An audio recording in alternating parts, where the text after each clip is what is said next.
স্বাগত জানাচ্ছি নিউজ 24 সংবাদে। আপনাদের সাথে আছি আমি নাফিসা হক। এতক্ষণ দেখছিলেন বিআরবি কেবলস সংবাদ শিরোনাম।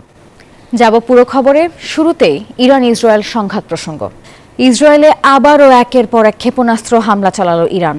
আরও কঠোর হামলার জন্য তেল আবিবকে সতর্ক করেছে তারা। আর এদিকে প্রতিশোধ নিতে ইরানের রাজধানীতে দফায় দফায় হামলা করেছে ইসরায়েল। আর এবার খামেনিকেও হত্যার হুমকি দিয়েছে নেতানিয়াহু। অন্যদিকে ইরানিদের অবিলম্বে তেহরান খালি করার হুঁশিয়ারি দিয়েছেন মার্কিন প্রেসিডেন্ট ডোনাল্ড ট্রাম্প। ইরানের প্রতিশোধের আগুনে জ্বলছে ইসরায়েল। পঞ্চম দিনেও একের পর এক ক্ষেপণাস্ত্র এসে পড়ে তেল আবিবে। গুড়িয়ে দেওয়া হয়েছে তেল আবিব এবং হাইফার কয়েকটি স্থাপনা। পুরোপুরি বিধ্বস্ত হয়ে গেছে দেশটির বৃহৎ তেল পরিশোধনাগার। এরই মধ্যে আরও হামলার বার্তা দিয়ে ইসরায়েলিদের তেল আবিব থেকে সরে যাওয়ার নির্দেশ দিয়েছে ইরান। এদিকে প্রতিশোধ নিতে মরিয়া ইসরায়েল তেহরান জুড়ে দফায় দফায় হামলা শুরু করেছে। এতে ইরানের ফারাবি হাসপাতাল, একটি সামরিক ঘাঁটি এবং রাষ্ট্রীয় টেলিভিশন চ্যানেল ভবন ব্যাপকভাবে ক্ষয়ক্ষতি হয়েছে। নিহত হয়েছেন ইরানের রেড ক্রিসেন্ট সোসাইটির ৩ জন কর্মী। এদিকে ক্ষোভের আগুনে জ্বলতে থাকা ইসরায়েলের প্রধানমন্ত্রী বেনিয়ামিন নেতানিয়াহু এবার ইরানের সর্বোচ্চ ধর্মীয় নেতা আয়াতুল্লাহ আলী খামেনিকে হত্যার হুমকি দিয়েছেন। এই সংঘাতের শেষ হতে পারে ইরানের সর্বোচ্চ নেতাকে হত্যার মাধ্যমে। প্রয়োজনে আমরা তাই করব। এদিকে G7 বৈঠক থেকে সংঘাত নিরসনের ডাক দিচ্ছেন বিশ্ব নেতারা। তবে সম্মেলন সংক্ষিপ্ত করে ফিরে এসেছেন মার্কিন প্রেসিডেন্ট। এমনকি সম্মেলন থেকে কোনো যৌথ বিবৃতি এলে তাতে স্বাক্ষর করবেন না তিনি। বরং তেহরান থেকে অবিলম্বে ইরানিদের সরে যাবার হুঁশিয়ারি দিয়েছেন ট্রাম্প। হোয়াইট হাউসে ডেকেছেন নিরাপত্তা বৈঠক। Masud Rana, news 24। Iran Israel সংঘাত পঞ্চম দিনে গড়িয়েছে। প্রতিদিনই পাল্টাপাল্টি বিমান হামলায় বিপর্যস্ত হয়ে পড়ছে সাধারণ মানুষের জীবন। তেহরান ছাড়ার চেষ্টা করছেন অনেকেই, কিন্তু যানজটের শহরে 1 কোটি মানুষ কোথায় যাবেন সেই প্রশ্নই ঘুরপাক খাচ্ছে এখন শহর জুড়ে। আর এর মধ্যে মার্কিন প্রেসিডেন্ট ডোনাল্ড ট্রাম্প ইরানি নাগরিকদের সরে যেতে বলায় আগুনের মধ্যে যেন ঘি ঢাললেন। ইসরায়েল ও ইরানের মধ্যে চলমান নজিরবিহীন সংঘাতে দিন যত গড়াচ্ছে ততই বাড়ছে উত্তেজনা। তেহরান জুড়ে আতঙ্কের পরিবেশ। রাজধানী ছাড়ার চেষ্টা করছেন অনেক মানুষ। আমরা সত্যিই ভীত, দৈনন্দিন জীবনযাপন নিয়ে উদ্বিগ্ন। ইসরায়েলি সেনাবাহিনীর পক্ষ থেকে ইরানিদের নিরাপত্তার স্বার্থে তেহরান ছাড়ার সতর্কতা জারি করার পর হাজার হাজার মানুষ তাদের বাসাবাড়ি ছেড়ে চলে যেতে বাধ্য হয়েছেন। 13 জুন রাতে ক্ষেপণাস্ত্র হামলার পরপরই শহরে বিভিন্ন এলাকা থেকে রাতারাতি সরে গেছেন অনেক বাসিন্দা। সময় লাগলেও শেষ পর্যন্ত পরিবার নিয়ে তেহরান থেকে বেরিয়ে আসতে পারায় নিজেদের ভাগ্যবান মনে করছি। দেশে ভৌগোলিকভাবে ক্ষেপণাস্ত্র প্রতিরক্ষা শহর থাকলেও পাবলিক বোমা আশ্রয়কেন্দ্রের ঘাটতি রয়েছে। তবু সরকার জানিয়েছে মসজিদ, স্কুল এবং পাতাল রেলকে 24 ঘন্টা খোলা রাখা হবে আশ্রয় কেন্দ্র হিসেবে। সংঘাত ছড়িয়ে পড়ায় আন্তর্জাতিক ফ্লাইট শিডিউলে নেমেছে বিশৃঙ্খলা। বৈরুত রফিক হারিরি আন্তর্জাতিক বিমানবন্দরে আটকা পড়েছেন বহু মানুষ। গতকাল থেকেই বিমানবন্দরে বসে আছি, ঘুমাতে পারছি না। পরিবার নিয়ে বেরিয়ে পড়ার উপায় খুঁজছি। আমরা কেবল নিরাপত্তার জন্য তেহরান ছাড়তে চাই। হামলাগুলো সবাইকে আতঙ্কে রেখেছে। এদিকে এমিরেটস সহ বেশ কয়েকটি বিমান সংস্থা আগামী 22 জুন পর্যন্ত জর্ডান ও লেবানন এবং 30 জুন পর্যন্ত ইরান ও ইরাকের ফ্লাইট স্থগিত করেছে। একদিকে ক্ষেপণাস্ত্র হামলা, অন্যদিকে সীমিত ফ্লাইট। 1 কোটি মানুষ সরে যাওয়ার বাস্তবতা এখন তেহরানবাসীর কাছে এক বড় প্রশ্ন। চন্দ্রা, নিউজ 24। ইরানের রাষ্ট্রীয় টেলিভিশনে ইসরায়েলের আগ্রাসনের খবর পড়ছিলেন উপস্থাপিকা। আর এমন সময় সেখানে ক্ষেপণাস্ত্র হামলা চালায় ইসরায়েল। হামলায় ক্ষতিগ্রস্ত ভবনের ধ্বংসস্তূপ উপস্থাপিকার ওপর পড়তে শুরু করলে তিনি সেখান থেকে সরে যান। এই ভিডিওটি সামাজিক যোগাযোগ মাধ্যমে ভাইরাল হয়েছে। آنچه که ملاحظه کردید، صدایی که شنیدید، فضای غبارآلوده استادیوم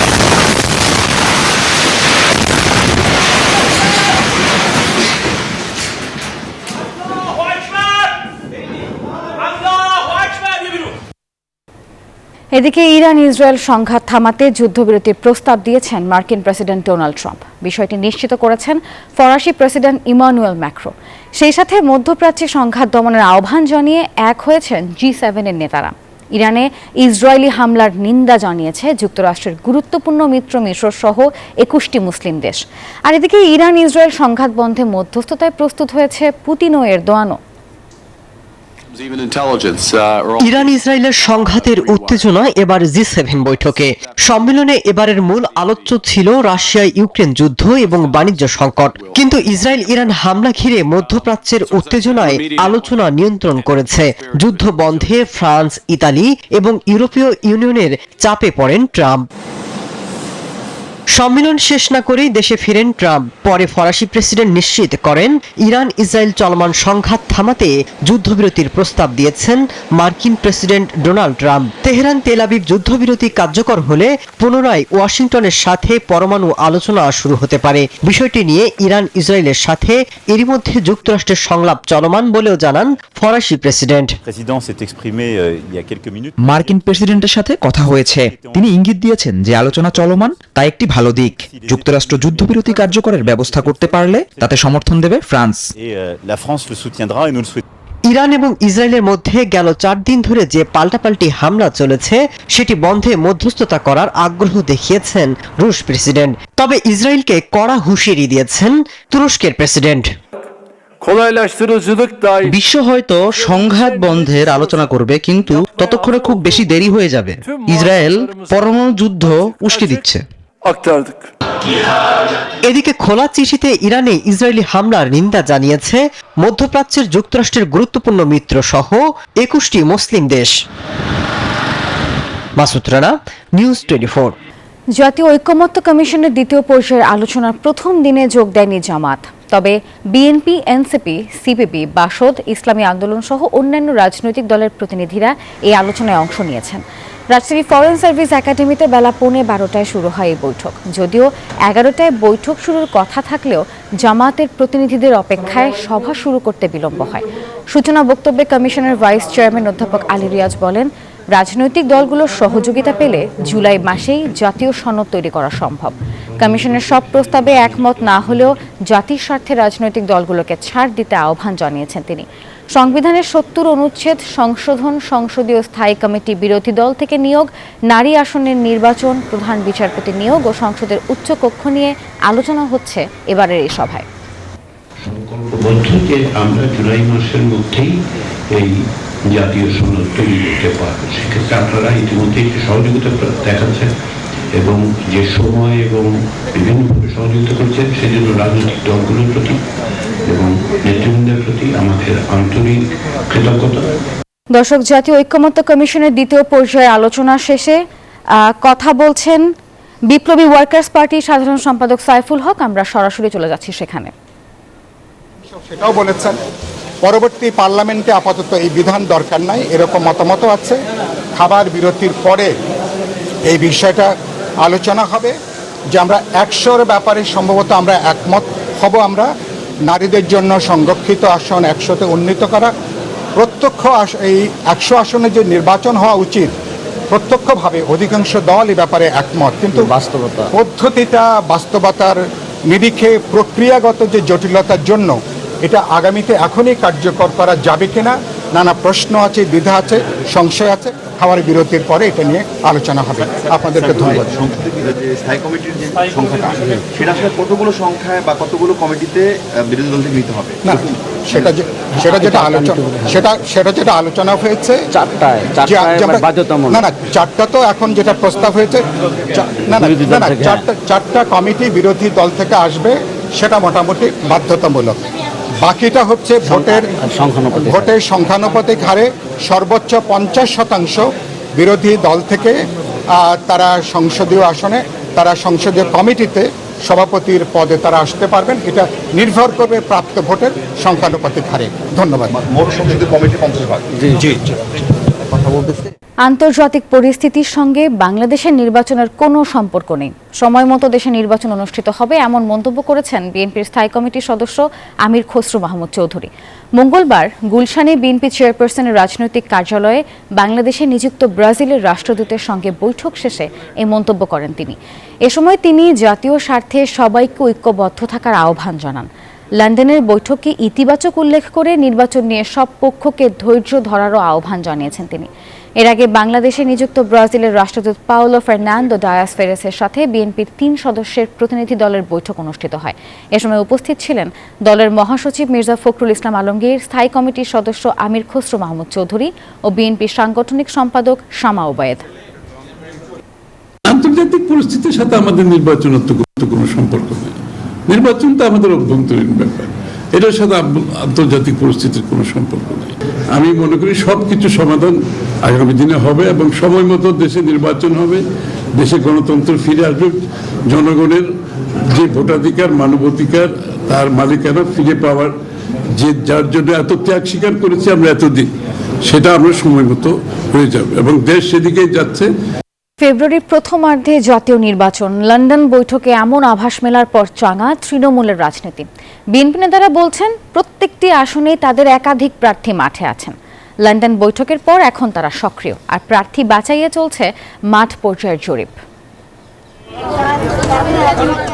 ডিসেম্বর না জুন কবে হবে জাতীয় নির্বাচন, এ নিয়ে আগে থেকে আলোচনা চলছিল। লন্ডনে ডক্টর ইউনূস তারেক রহমানের বৈঠকের পর এখন সেই আলোচনা দেশ জুড়ে।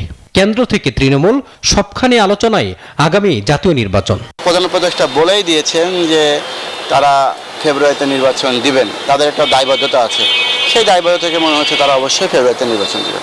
দেশকে এগিয়ে নিয়ে যেতে চাই, তাহলে আমাদের দ্রুত নির্বাচন করাটা প্রয়োজন। সুন্দর একটা পরিবেশের মাধ্যমে যাতে সকল নির্বাচনিক দল এটা অংশগ্রহণ করতে পারে এবং সকলের মতামত যাতে এখানে প্রতিফলিত হয়। শান্তিপূর্ণ নির্বাচন চাই, নিরপেক্ষভাবে। আলোচনায় আছে অন্তর্বর্তী সরকার ও অন্যতম প্রধান দল বিএনপি। বর্তমানে গুরুত্বপূর্ণ এই দুই পক্ষই ছাড় দিয়ে আগামী বছরের ফেব্রুয়ারির প্রথমার্ধে নির্বাচনের ব্যাপারে একমত হয়েছে, যে খবরে চাঙ্গা হয়েছে তৃণমূলের রাজনীতি। আমরা গণতন্ত্রের জন্য 17 বছর লড়াই করেছি। এই নির্বাচন নিউট্রাল, নিরপেক্ষ এবং সবার অংশগ্রহণমূলক নির্বাচন আমরা আশা করি। নির্বাচনকে সামনে রেখে এরই মধ্যে মাঠ পর্যায়ের জরিপ শুরু করেছে বিএনপি। গঠন করা হচ্ছে ওয়ার্ড ভিত্তিক নির্বাচনী কমিটি। মানুষকে উদ্বুদ্ধ করতে নেওয়া হচ্ছে সচেতনতামূলক নানা কর্মসূচি। সব ওয়ার্ডে আমরা রমজানের মধ্যে দিয়ে কর্মসূচি পালন করেছি। একদিকে দলকে প্রস্তুত রাখা, আর যদি নির্বাচন যেহেতু হবেই সেজন্য নির্বাচনের প্রস্তুতি রাখা। আমাদের অনেক আগে থেকেই প্রস্তুতি আছে। বিএনপি নেতারা বলছেন প্রত্যেকটি আসনেই তাদের একাধিক প্রার্থী মাঠে আছেন। লন্ডনে ইউনূস তারেকের বৈঠকের পর সবাই এখন আরো বেশি সক্রিয়, যা নির্বাচনী প্রস্তুতিরই অংশ। মিটিং করে এইরকম যেটা আমরা পাইছি মানুষের থেকে বা পেপার থেকে, যে নির্বাচনটা রোজার আগে করা হবে, এই জন্য আমাদের নেতাকর্মীরা উজ্জীবিত। অনেক আসনে একাধিক প্রার্থী রয়েছে, কিন্তু আমরা সেভাবে আমাদের দেশনায়ক তারেক রহমান, আমাদের নেত্রী দেশনেত্রী বেগম খালেদা জিয়া, ওনারা সেটা স্ক্রুটিনি করবেন, আমাদের স্ট্যান্ডিং কমিটি সহ যারা আছেন। কাজে ওভারঅল সেখানে প্রেজেন্টেবল যেসব ক্যান্ডিডেট আছে তারাই নির্বাচনে সংসদ সদস্য প্রার্থী হিসাবে তারা মনোনয়ন পাবে। বিএনপি নেতারা বলছেন 17 বছর দেশে গণতন্ত্র ছিল না। ফেব্রুয়ারিতে নির্বাচনের মাধ্যমে দেশে গণতন্ত্র ফিরে আসবে বলে আশা করেন তারা। মাজহারুল ইসলাম, নিউজ 24। লন্ডনে ডক্টর ইউনূস এবং তারেক রহমানের বৈঠকে নির্বাচন নিয়ে সমঝোতার বিষয়ে আপত্তি জানিয়েছে জামাত এবং এনসিপি। তবে প্রকাশ্যে যাই বলা হোক না কেন, ভেতরে ভেতরে নির্বাচনের প্রস্তুতি সারছে জামাত, কারণ এরই মধ্যে 294 আসনে প্রার্থী চূড়ান্ত করেছে দলটি। তবে এনসিপি বলছে নির্বাচন নয়, বরং সংস্কার, বিচার এবং দলের নিবন্ধনের দিকেই এখন দৃষ্টি তাদের। ফেব্রুয়ারিতে নির্বাচন নিয়ে আপত্তি নেই জামায়াতের, তবে একটি দলের সঙ্গে বৈঠক নিয়ে প্রশ্ন তুলেছে তারা। একই সুর জাতীয় নাগরিক পার্টি এনসিপির। আমরা মনে করি যে নির্বাচনের যে রুট ম্যাপ যেটা আমরা দেখতেছি তড়িঘড়ি করে অনেকে নির্বাচনের রুট ম্যাপের কথা বলতেছে, তারই আগে কিন্তু এই সংস্কার এবং বিচার প্রক্রিয়া এটা যথাযথভাবে রুটম্যাপটা ঘোষণা করে পাশাপাশি এগুলো যথাযথভাবে সম্পূর্ণ হওয়া দরকার। আমির জামাত বলেছিলেন যে ফেব্রুয়ারির পরে হলে একটু পরিবেশ যেটা আছে তার চেয়ে আগে হলেই ভালো। এদিক থেকে বোঝা যায় যে নির্বাচন ফেব্রুয়ারি মাসের মধ্যে হলে আমাদের কোনো অসুবিধা নাই, বরং এটাই এই সময়টাই সুন্দর সময়। ফেব্রুয়ারিকে টার্গেট করে নয়, আগে থেকেই দলের প্রার্থীদের মাঠে নামিয়েছে জামায়াতে ইসলামী। নির্বাচনী প্রস্তুতিতে অন্য দলের চেয়ে অনেকটা এগিয়ে তারা। দলটি 294 আসনে প্রার্থীর নাম প্রকাশ করেছে। মাঠে সক্রিয় হয়েছেন প্রার্থীরাও। প্রত্যেক প্রার্থী এখন মাঠে আছেন, সবাই প্রস্তুতি নিচ্ছেন, জনসংযোগ করছেন, নানা কার্যক্রমের সাথে, সামাজিক সহ অন্যান্য কার্যক্রমের সাথে ওনারা খুবই ব্যস্ত সময় পার করছেন। প্রার্থী কেন্দ্রিক কোনো ধরনের দলীয় কোন দল আন্তঃকোন দল এগুলো নাই। এই জন্য আমাদের যখন কারো নাম ঘোষণা করা হয় সকলেই আমরা মনে করি যে এটা আমাদের সকলের প্রার্থী। এনসিপি বলছে একটি দল বা ব্যক্তির সঙ্গে আলোচনা করে জাতীয় নির্বাচনের তারিখ নির্ধারণ করার চেষ্টা, অন্য সব দল ও শহীদ পরিবারের প্রতি অবমূল্যায়ন। আপাতত প্রার্থী ধরে নয়, জনসম্পৃক্ততা বাড়াতে কাজ চলছে। শিগগিরই ভোটের মাঠেও শক্তি সামর্থ্য দৃশ্যমান হবে বলে মনে করেন নেতারা। আমরা নির্বাচনের জন্য মাঠ পর্যায়ে এক ধরনের প্রস্তুতি আছে, এখনো আসন ভিত্তিক নির্বাচনী কার্যক্রম আমরা শুরু করিনি। আমরা মনে করেছি সামগ্রিকভাবে দেশের মানুষকে ঐক্যবদ্ধ করা দরকার। গণঅভ্যুত্থানের যে স্পিরিট, এই স্পিরিট বাস্তবায়নে সারা দেশের মানুষ ঐক্যবদ্ধ হলে নির্বাচনের ব্যাপারেও আমাদের একটা পজিটিভ জায়গা তৈরি হবে। বিশ্লেষকরা মনে করেন কিছু দলের মধ্যে যে অসন্তুষ্টি আছে তাতে অস্বস্তি থেকেই যাবে। সরকার অন্য দলগুলোকে কিভাবে আশ্বস্ত করবে তার উপরে নির্ভর করছে পরিস্থিতির মেরুকরণ। জুবায়ের রাজিন, নিউজ 24। বিএনপি নেতা ইশরাকের মেয়র হিসেবে দ্রুত শপথ পাঠ আর উপদেষ্টা আসিফ মাহমুদ এবং মাহফুজ আলমের পদত্যাগের দাবিতে নগর ভবনে আজও অবস্থান কর্মসূচি পালন করছে সমর্থকরা। তারা বলছেন, দ্রুত সময়ের মধ্যে শপথ পাঠ না করিয়ে যারা কাল ক্ষেপণ করেছেন সুষ্ঠু তদন্ত সাপেক্ষে তাদের বিচার নিশ্চিত করতে হবে। ইশরাককে শপথ পাঠ করিয়ে দায়িত্ব বুঝিয়ে দেওয়ার আগ পর্যন্ত আন্দোলন চালিয়ে যাওয়ার হুঁশিয়ারি সমর্থকদের।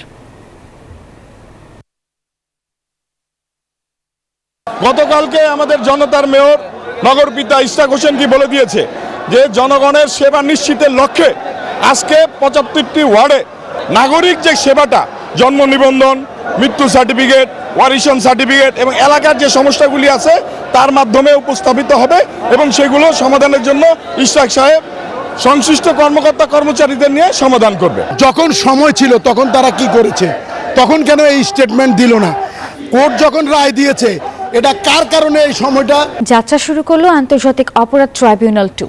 অ্যাটর্নি জেনারেল মোহাম্মদ আসাদুজ্জামান বলেন, জুলাই আগস্ট গণহত্যার বিচার প্রক্রিয়া আন্তর্জাতিক মানদণ্ডেই হবে, কোনো প্রশ্নবোধক চিহ্ন থাকবে না। চিফ প্রসিকিউটর জানিয়েছেন, গণ অভ্যুত্থানের মামলাগুলো 2 ট্রাইব্যুনালে ভাগাভাগি করে বিচার কার্য পরিচালনা করা হবে। আর এদিকে মানবতা বিরোধী অপরাধের মামলায় শেখ হাসিনা ও আসাদুজ্জামান খান কামালকে আত্মসমর্পণের নির্দেশ দিয়ে বিজ্ঞপ্তি জারি করেছে ট্রাইব্যুনাল। জুলাই আগস্ট নৃশংস হত্যাযজ্ঞের 11 মাসের মাথায় বিচার কাজ ত্বরান্বিত করতে যাত্রা শুরু হলো আন্তর্জাতিক অপরাধ ট্রাইব্যুনাল 2-এর। মঙ্গলবার দুপুরে বিচারকদের এই সংবর্ধনা দেন অ্যাটর্নি জেনারেল মোহাম্মদ আসাদুজ্জামান ও আন্তর্জাতিক অপরাধ ট্রাইব্যুনালের চিফ প্রসিকিউটর তাজুল ইসলাম। সংবর্ধনায় অ্যাটর্নি জেনারেল মোহাম্মদ আসাদুজ্জামান বলেন, জুলাই আগস্টের বিচার প্রক্রিয়া আন্তর্জাতিক মানদণ্ডে হবে, এতে কোনো প্রশ্নবোধক চিহ্ন থাকবে না। অন্যায়, অত্যাচার, অবিচারের বিরুদ্ধে ন্যায় বিচারের যেমন প্রত্যাশা, অ্যাট দি সেম টাইম এই ন্যায় বিচার প্রতিষ্ঠায় কোনো প্রশ্নবোধক চিহ্ন যাতে না থাকে, আন্তর্জাতিক মানদণ্ডে যাতে ন্যায় বিচারটা করা হয় সেটাও নিশ্চিত করা।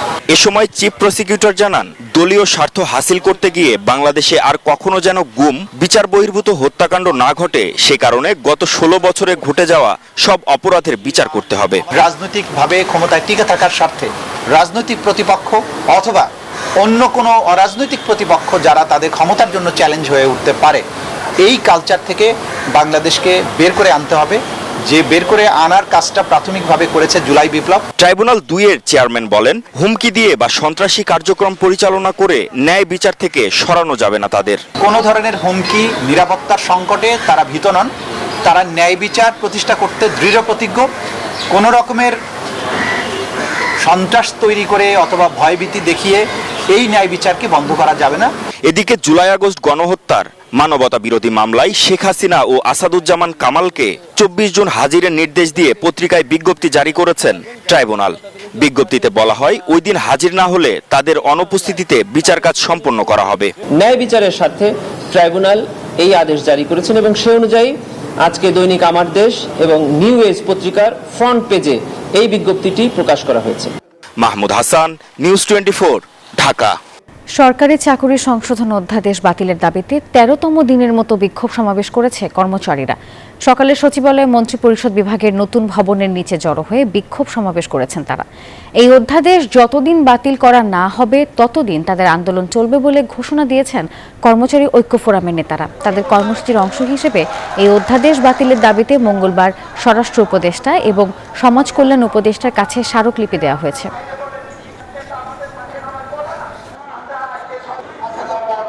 ইরান ইসরায়েল যুদ্ধ পরিস্থিতি পর্যবেক্ষণ করছে সরকার। এই যুদ্ধের কারণে বিশ্ববাজারে জ্বালানি তেলের দাম বাড়লেও দেশে আপাতত দাম বাড়ানোর চিন্তা সরকারের নেই বলে জানিয়েছেন অর্থ উপদেষ্টা ডক্টর সালেহ উদ্দিন আহমেদ। সকালে সচিবালয়ে ক্রয় সংক্রান্ত উপদেষ্টা পরিষদের বৈঠক শেষে এই কথা জানিয়েছেন তিনি। বলেন, যুদ্ধ দীর্ঘমেয়াদী হলে বাংলাদেশেও এর প্রভাব পড়তে পারে। যুদ্ধের পরিস্থিতি নিয়ে এখনই প্রস্তুত থাকতে হবে বলে মনে করছেন না উপদেষ্টা পরিষদ। ক্রয় সংক্রান্ত উপদেষ্টা পরিষদের বৈঠকেও বিষয়টি নিয়ে আলোচনা হয়েছে। অর্থ উপদেষ্টা জানান, যুদ্ধ দীর্ঘ হলে তেল, গ্যাস, সার আমদানিতে সমস্যা হতে পারে। ইরাকের যুদ্ধে আমরা একটা অবজার্ভ করছি, আমি দেখছি ইমিডিয়েটলি কিছুটা বেড়েছে, বাট এখন আমাদের যেগুলো আমরা অলরেডি অর্ডার প্লেস করেছি ওটা এফেক্ট করে না। আমরা অবজার্ভ করছি যে এই যে গ্যাস প্রাইস বা এলএনজি প্রাইস যদি বেড়ে যায় এটা উইল টেক কেয়ার হবে। আজকে যেটা দুটো দিলাম ওটা ওল্ড প্রাইসে ওরা কোট করেছে, ভাগ্য ভালো যে ওই প্রাইসে আমরা পাবো আপাতত। বাট আমরা অবজার্ভ করছি যদি যুদ্ধটা বেশি দিন চলে এটা এফেক্ট যদি হয় তখন আমাদের উপর একটু প্রেশার পড়বে। 15 আগস্টের মধ্যে স্বতন্ত্র ইবতেদায়ী মাদ্রাসা নীতিমালা 2025 দ্রুত বাস্তবায়ন করার আলটিমেটাম দিয়েছে স্বতন্ত্র ইবতেদায়ী মাদ্রাসা শিক্ষক ঐক্যজোট আন্দোলন বাস্তবায়ন কমিটি। মঙ্গলবার জাতীয় প্রেস ক্লাবে এক আলোচনা সভায় এই আলটিমেটাম দেন তারা। জাতীয় বাজেটে 728 কোটি টাকা বরাদ্দের প্রস্তাব রাখায় বর্তমান সরকারকে অভিনন্দন জানিয়েছে মাদ্রাসা শিক্ষকরা। সভা সভাপতিত্ব করেন স্বতন্ত্র ইবতেদায়ী মাদ্রাসা শিক্ষক ঐক্যজোটের চেয়ারম্যান কাজী মোখলেসুর রহমান। এ সময় প্রাথমিক বিদ্যালয়ের মতো স্বতন্ত্র ইবতেদায়ী মাদ্রাসায় প্রাক প্রাথমিক পদ সৃষ্টি ও আলাদা অধিদপ্তর স্থাপন, পাঠদানের স্থগিতাদেশ 2008 প্রত্যাহার সহ 6 দফা দাবি জানান তারা। বলেন, 15 আগস্টের মধ্যে দাবি পূরণ না হলে 17 আগস্ট থেকে কঠোর কর্মসূচি পালন করবে ইবতেদায়ী মাদ্রাসা শিক্ষকরা। দাবিগুলো যদি আগামী 15 আগস্ট 2025 এর মধ্যে বাস্তবায়নের উদ্যোগ গ্রহণ না করা হয় তাহলে স্বতন্ত্র ইবতেদায়ী মাদ্রাসা শিক্ষক ঐক্যজোট অধীনস্থ আন্দোলন বাস্তবায়ন কমিটির উদ্যোগে দেশের সকল শিক্ষক শিক্ষিকাদের নিয়ে জাতীয় প্রেস ক্লাবের সামনে অবস্থান ধর্মঘট সহ কঠোর কর্মসূচি পালন করা হবে। 2025-26 অর্থ বছরের বাজেটে পানি, স্যানিটেশন ও হাইজিন ওয়াশ খাতে বরাদ্দ কমেছে, যা দেশের সার্বিক অগ্রগতি এবং নাগরিকদের মৌলিক অধিকার রক্ষায় বড় চ্যালেঞ্জ হয়ে দাঁড়িয়েছে। মঙ্গলবার সকালে বাজেট পর্যালোচনা শীর্ষক সংবাদ সম্মেলনে এমনটি জানিয়েছে power and participation research centre PPRC. সংবাদ সম্মেলনে সংস্থাটির নির্বাহী চেয়ারম্যান ডক্টর হোসেন জিল্লুর রহমান বলেন, জলবায়ু পরিবর্তনের বিরূপ প্রভাব মোকাবেলায় নতুন অর্থ বছরের বাজেটে ওয়াশ খাতে বরাদ্দ বাড়ানো জরুরি ছিল। উদ্বেগ জানিয়ে তিনি আরও বলেছেন, শুধু বরাদ্দ বাড়ালেই হবে না, সঠিক বাস্তবায়ন এবং গঠনগত বিন্যাস এখন সবচেয়ে বড় চ্যালেঞ্জ। বিশেষ করে প্রান্তিক এবং দুর্বল জনগোষ্ঠীর জন্য নিরাপদ পানি ও স্যানিটেশন নিশ্চিত করতে অঞ্চলভিত্তিক পরিকল্পনার উপর গুরুত্ব আরোপ করেন পিপিআরসি প্রধান। এই ওয়ার্ড সেক্টরের আমরা যদি এই বাজেটের একটু পিছনে তাকিয়ে লঙ্গার টার্ম ভিউটা নিই, সেখানে দেখছি যে ওয়াশ এক ধরনের কিছু কিছু খাতে অগ্রগতি হয়েছে, বাট কিছু পারসিস্টেন্ট চ্যালেঞ্জও আছে।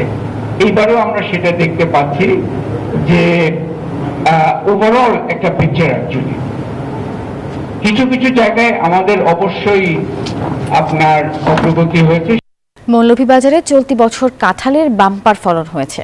স্থানীয় চাহিদা মিটিয়ে এখানকার কাঁঠাল যাচ্ছে দেশ ও বিদেশের বিভিন্ন প্রান্তে। শেখ সিরাজুল ইসলাম সিরাজের পাঠানো তথ্য ছবি নিয়ে ডেস্ক রিপোর্টে দেখুন বিস্তারিত। স্বাদে ও গুণে অনন্য মৌলভীবাজারের কাঁঠালের সুখ্যাতি রয়েছে সর্বত্র। শ্রীমঙ্গল, কমলগঞ্জ, রাজনগর, বড়লেখা উপজেলা সহ জেলার বিভিন্ন স্থানে কাঁঠালের বাম্পার ফলন হয়েছে। এবার ভালো দাম পাওয়ায় অন্যান্য বছরের তুলনায় বেশি লাভের আশা করছেন কৃষকরা। গত 2 বছর 3 বছর ধরে এই করোনার কারণে তো হয়েছে না, এবার খুব বেশি চলে। কিন্তু আমরা এলাকার বাজার আমরা নিয়ে খাটিয়া বেশি মানে মনে করো 2-4 টাকা ব্যবসা হয়, গতিকে এলাকা বাজার হয়। প্রতিটি উপজেলার পাহাড়ি এলাকায় গড়ে উঠেছে কাঁঠালের বাগান। কাঁঠাল সংগ্রহে জেলা ছাড়াও দেশের নানা প্রান্ত থেকে ছুটে আসেন পাইকাররা। সেখান থেকে পাকা কাঁঠাল সংগ্রহ করে গাড়ি বোঝাই করে নিয়ে যাচ্ছে স্থানীয় বাজারে এবং দেশের বিভিন্ন প্রান্তে। কাঁঠালের ন্যায্য মূল্য পেয়ে চাষিরাও বেশ খুশি। পাবনা বাজার আইসি নদীগঞ্জ থেকে খাড়ল নিবার লাগি, মধু বাজার আইসি মধুর ফল সেরা ফল নিবার লাগি। বিভিন্ন জায়গাতে মানুষ কাঁঠাল কিনে নিয়ে বিভিন্ন জায়গায়। এদিকে চলতি বছর জেলার 2500 হেক্টর জমিতে কাঁঠাল চাষ হয়েছে। এ ব্যাপারে পরামর্শ দিয়ে পাশে থাকার আশ্বাস কৃষি বিভাগের। কাঁঠালের ফলন খুবই ভালো, প্রতি হেক্টরে প্রায় 200 মেট্রিক টনের মতো ফলন হয়। সেই হিসেবে আমরা দেখেছি যে এখানে প্রায় প্রতি বছর 5 লক্ষ মেট্রিক টন কাঁঠাল উৎপাদন হয়, যার বাজার মূল্য প্রায় 100 কোটি টাকার উপরে। যথাযথ পরামর্শ ও সহযোগিতা পেলে বাণিজ্যিক কাঁঠাল চাষের পরিধি আরও বাড়বে বলে মনে করছেন স্থানীয়রা। সুদীপ চৌধুরী, নিউজ 24। আর এই ছিল নিউজ 24 সংবাদের এখনকার আয়োজনে। সঙ্গে থাকার জন্য ধন্যবাদ সবাইকে।